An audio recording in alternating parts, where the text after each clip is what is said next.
Монгол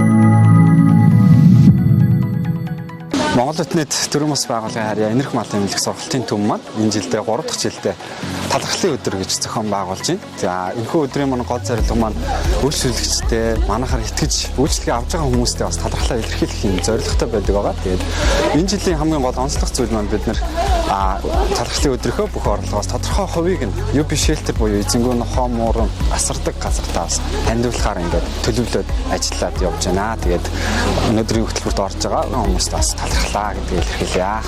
Энерги малын эмнэлгийн өдөрлөг дээр анх удаага оролцож байна. Өдөр нохоондоо 2 вакциныг хийлгүүллээ. Баяртай байна. Өмнө нь ийм талархлын өдөр мөдөж орж байгаагүй. Анх удаад ирж нэг сайхан үйл ажиллагаа болд юм байна. Чи одоо өөр газрууд үзүүлж байгаад хамгийн нарийн шинжилгээ хийдэг газар хүмүүсээс асууж байгаад энийг бид сайн яг энэ өдөр нь таарчлаа өнөөдөр. Нохоондоо би чихний шинжилгээ, айс ташлихын талаар шинжилгээнүүд ерөнхийдөө өгчөөд бүх тухай эмчилгээг хийх гээд эмчээсээ сая зөвлөгөө аваад байж энэ. Маань 10 цагаас эхэлсэн. Тэгээ 12 цаг гэхэд одоогоор ойролцоогоор нэг 20-30 амтан бол ирээд үйлчлэгээ аваад одоо урамшуул болон бэлгэнүүдээ бас аваа явж байна.